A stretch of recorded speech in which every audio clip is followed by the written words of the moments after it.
welcome to this episode of the ASHA podcast. I'm Fred Wyant with the American Sexual Health Association, ASHA. Our topic today is HPV, the human papillomavirus, and anal cancer. And HPV is really key to this discussion because anal cancers are one of several that are associated with high-risk types of the virus. The American Cancer Society estimates there are a little under 9,800 cases each year in the U.S., but those numbers are increasing, so it's something we need to talk about. And not to give short shrift to HPV, if you're not familiar with the human papillomavirus, don't worry. I will put a link in the show notes that goes to our HPV 101 page. HPV is a virus, skin virus, that's linked with, there are many types, and some of them are linked with primarily anal and genital skin and some gynecologic and anal cancers, among some other cancers. But if you need to brush up on that, we got you covered. And to help us better understand anal cancer, and really there's so much associated with it, we have a really special guest today, Lillian Kreppel. She's the co-founder and executive director of the HPV Cancers Alliance. Lillian, welcome to the podcast. Thanks for taking time to hang out with us. Thank you, Fred. I'm really honored, and I'm really excited to be here, and I'm hoping to contribute and help people and in the end save lives. Well, that's what it's all about. And I read in your bio that you refer to yourself as a quote, anal cancer thriver. So let's begin with that, your story, and just tell us about your diagnosis. Sure. So when I was in my 20s, I was diagnosed with HPV. I knew I had it, and then I would get checked with the GYN. You follow up with a colposcopy, and then which is a more in-depth test where they look at your cells, and then you follow up again, and if it's cleared a couple months later, you're good to go. And then you do your yearly exam. So I knew I had it, but I had no issues. There's no surveillance after that. So fast forward to about 30 years later, which was about five, 6 summers ago, I experienced some blood from the back end. Not a lot, but it was consistent. And I went to see my GYN, and who I'd been with for many years. And she did the vaginal pap, and that was fine. And then she said that it was nothing. And I said, I don't think so. And by the way, she did do a rectal exam, and they're all supposed to do that. The GYNs are all supposed to do a rectal exam with their finger. And if they don't, you should go to somebody else. Don't even try to convince your doctor to do it, because they should be doing it. That's part of the pelvic exam. Mine did do it and didn't catch it. I ended up going to my gastroenterologist. He gave me a sigmoidoscopy, which is like a colonoscopy, but it just looks at the anal canal. And then sure enough, stage 2. So, and then, after that, I went on a whole journey of 6 weeks of intense chemo and radiation here in New York City at a well-known hospital. I was not familiar with cancer. I never even got the flu. So it was a real eye-opener. But the reason I refer to myself as a thriver was that I realized that so many people that get this disease, that first of all, when they get cancer, then a lot of people don't want to talk about it. And then people that get an HPV related cancer forget about it. And anal cancer, no way. So I have encountered many people along the way that don't want to talk about it. But for me, I wanted to know what is this? Why did I get it? How did I have it? And so I leaned in, and I learned that, Farrah Fawcett, the actress, died of it. And really what struck me was how many people and the medical societies do not have HPV on their radar. And this is resulting in cancers. HPV causes 6 cancers, and nobody should ever die from an HPV diagnosis. So what I decided to do was, when I say thrive, I turned it into a positive. There you go. So let me ask you for some practical advice that newly diagnosed patients might use to make their path a little easier. And we'll just start at the point of diagnosis. I mean, are most newly diagnosed anal cancer patients, are they shocked? Do they have an inkling of what to expect? I mean, what do you think that's the what are you hearing from people? So, Fred, that's a great question. I speak to patients every day. Just right before we got on this podcast, I had somebody that was referred to me who just was diagnosed with anal cancer. For some reason, anal cancer is affecting women, white women, in their mid late 50s, early 60s, and then oropharyngeal. A lot of men are getting this. But to answer your question, um, everyone is shocked because most people have never even heard of it. And anyway, why can't you get cancer back there? You can get cancer in your ear, you can get cancer in your kneecap. Why not? So, yes, most people are shocked. They have no clue what to do. They're scared. Um, you know, uh, I have to say that with me, when the doctor turned around and said to me, "Hey, it's not the best news. You have cancer." And then he said, "But it's treatable." That's all I heard. I didn't hear cancer. I didn't hear anything but treatable, and I was super positive. And so I think, yes, most anal cancer patients are shocked. They're ashamed. They think, oh, I don't want to tell anybody. What did I do Of to get course. this? And it's nothing to do with that. You don't have to do anything. It's a skin to skin virus that pretty much everybody has. You know? That's the thing. Yeah. I mean, people don't realize it, but we refer to HPV as the common cold of sex. Basically, if somebody has had sex, they probably have or have had or they will have HPV. I mean, like 75-80% of all sexually active people have at least one HPV infection in their lifetime. And some of our advisors say they would actually put those numbers even a little bit higher. Yeah. So yeah. All right. So you mentioned the first interaction with your doctor, and all you heard was it's treatable. So that's great that you got that, so Yes. that you could just hang on to that right from the start. So Yes. let me ask you about the interaction with the healthcare team. So what questions should an anal cancer patient really be asking of their healthcare team? So that's a really good question, and I'll tell you why. These days, as with me, you really have, as a patient, as a person, you really need to be aware, and you need to advocate for yourself, because unfortunately, this is a rare cancer, although on the rise. And I can tell you that when I speak to people in rural areas and not in major cities like I am in New York City, that a lot of the medical teams do not, they're not familiar with this type of cancer. And nor are the people that work at the hospital as far as any information about it. They may have had one patient or two patients with this type of cancer. So that's why the patient really needs to be armed and do some research. So the kind of questions, um, let's go back to even before they get diagnosed with anal cancer. Ladies, when you're going to your gynecologist, you need to make sure that you are getting a co-test. The co-test is the HPV test. You should know if you have HPV or not. I've been to a gynecologist that did the test and never told me she did it. And I said, "Hey, did you do that HPV test?" And she said, "Yes, I do it on everybody, but I don't tell them because I don't want to alarm them." So, number one, make sure you're getting that test and, to know if you have it.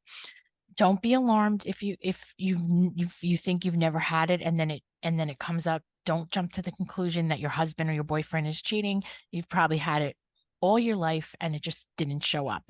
Um, Now, if you do get diagnosed with anal cancer, the kind of questions that I would ask would be, actually, even before you get diagnosed with anal cancer, if you ever have any abnormal, or some bleeding, or actually it comes in the form of, like, it's a hemorrhoid, and a lot of doctors mistake it for a hemorrhoid. So if you have, and you're familiar with hemorrhoids, don't just cast it off and say, "Oh yeah, it's probably a hemorrhoid." Make sure you get it checked out. Um, and sometimes there are no symptoms. So just make sure that you go for your exams and pay attention to yourself. And if a doctor dismisses you, go to somebody else. Now, if you do have anal cancer, the kind of questions that you should be asking are, um, What am I allowed to eat, not eat? There's certain things you can't eat because it makes you go to the bathroom and you don't want to go to the bathroom that much because it's very painful. Um, you should be asking if the treatment is going to be oral chemo, or you're going to get um chemo, infused chemo. I myself had the pill, the chemo pill.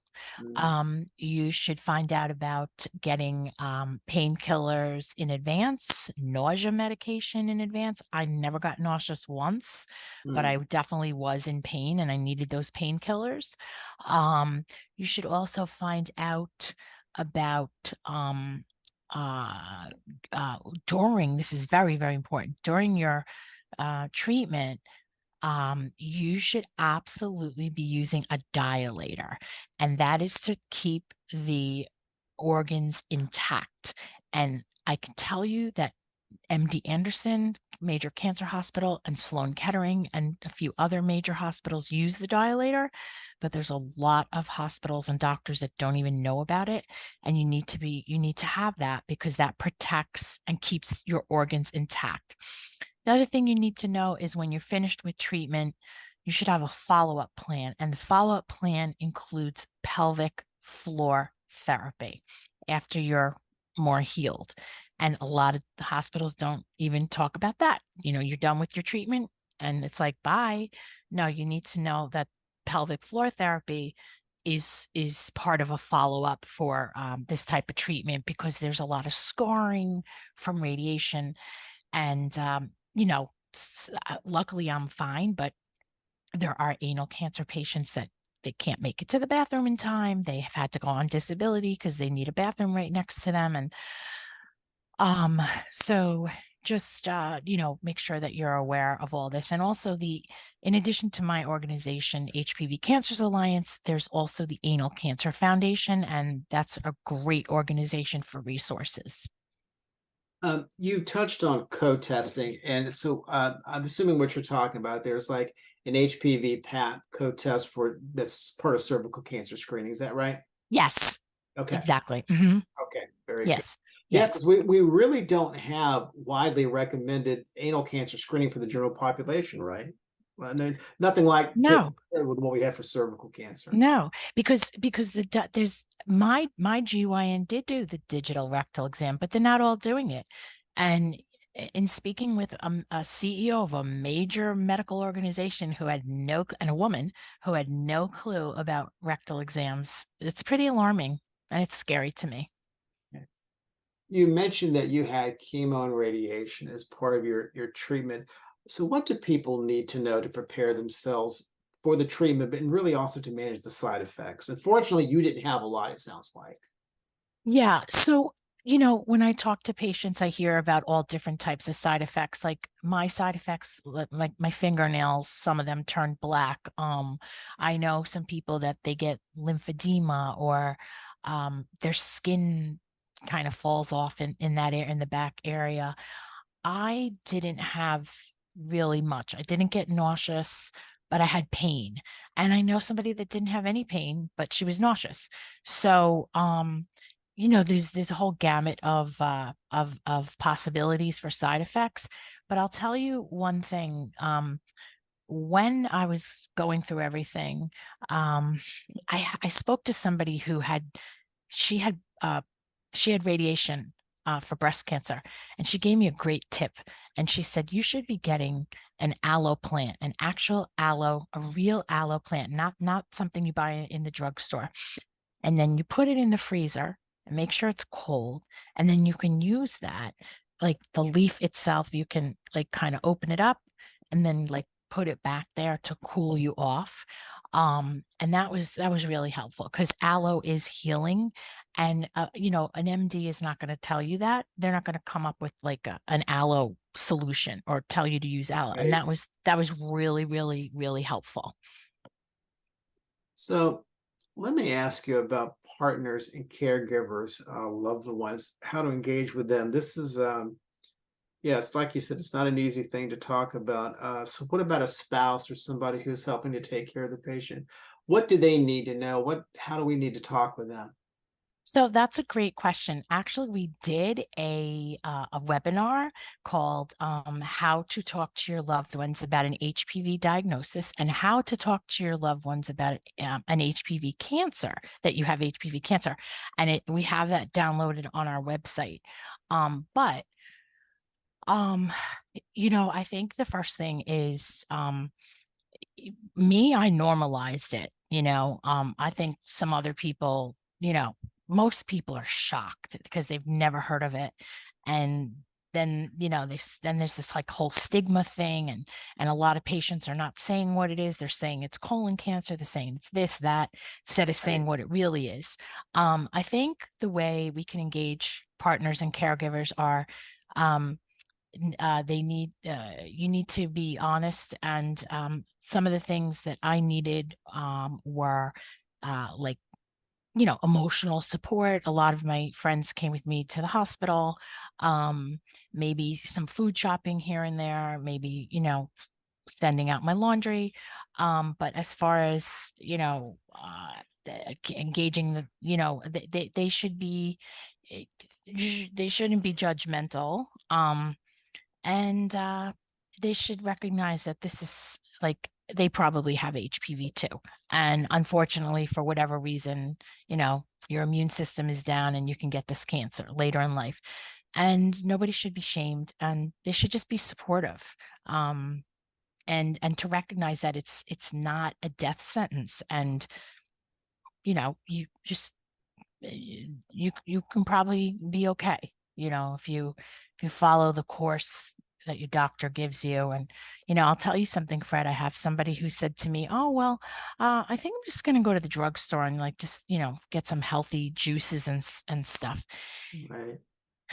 And I said, "Listen, you can do that all you want. Do it after you get the treatment." So it's difficult with some people. You mentioned something a little earlier about the nature of HPV infections. Not only are they common, virtually everybody has them, even though most people never know about it.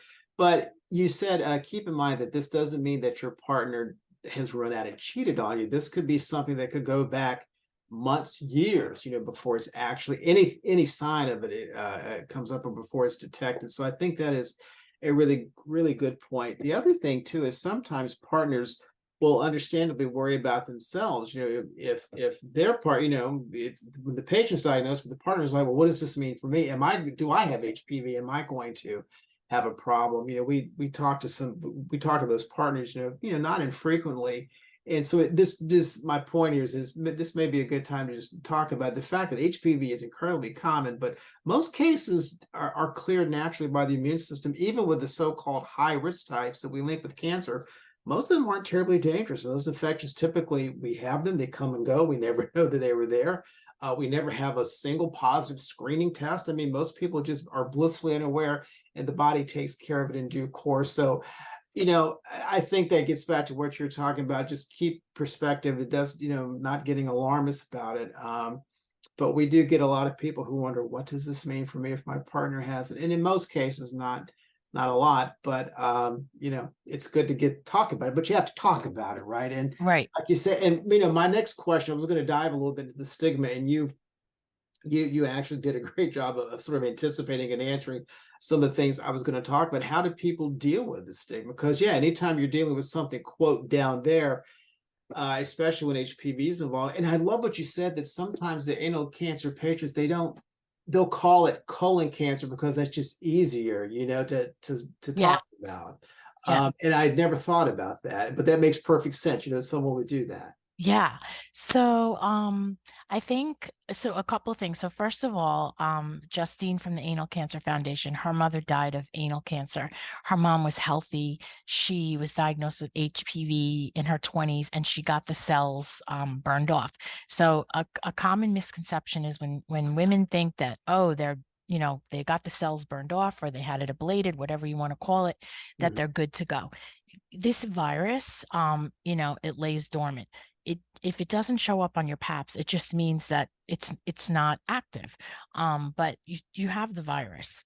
So I always encourage people to call it what it is, say what it is, Sure. be brave enough to say what it is, because that's the only way we're going to get past this. I mean, there was a time when you wouldn't even say breast cancer, and Right. colon, and you wouldn't say colon cancer.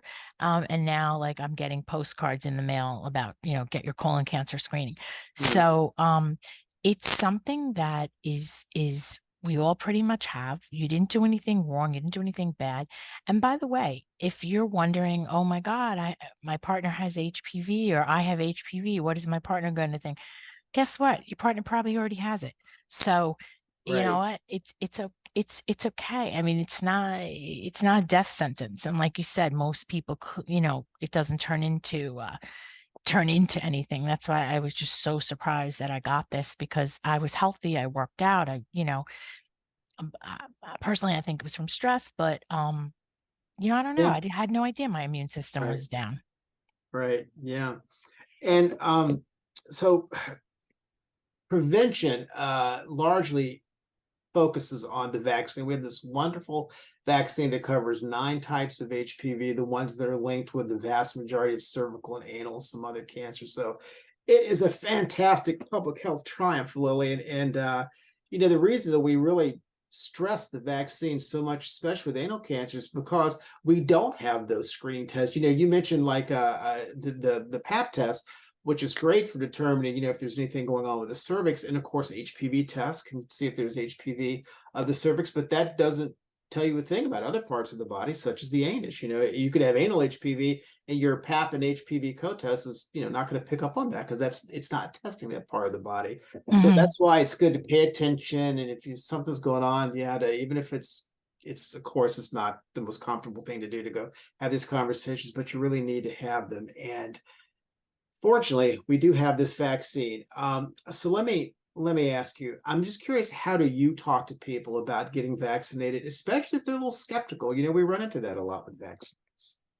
So, unfortunately, the vaccine wasn't available when I was growing up.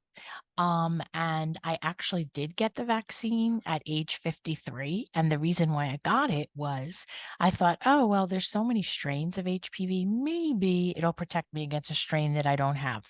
Mhm. Well, I don't know. There's no data on, when if you get the vaccine in your 50s, if it can do that. But I just thought, you know what? um I want to get it, and I got it. And I actually have a lot of people calling me who are there in their 40s, 50s, maybe divorced or whatever it is, widowed, and should they get the vaccine?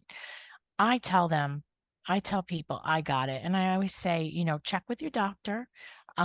Make sure the doctor's educated. I have a doctor who told a patient, well, why would you need the vaccine? You're married. Or why would you need the vaccine? You're not having anal sex, are you? I mean, just can't imagine the way some of the doctors speak. But anyway, I think that you should always be informed.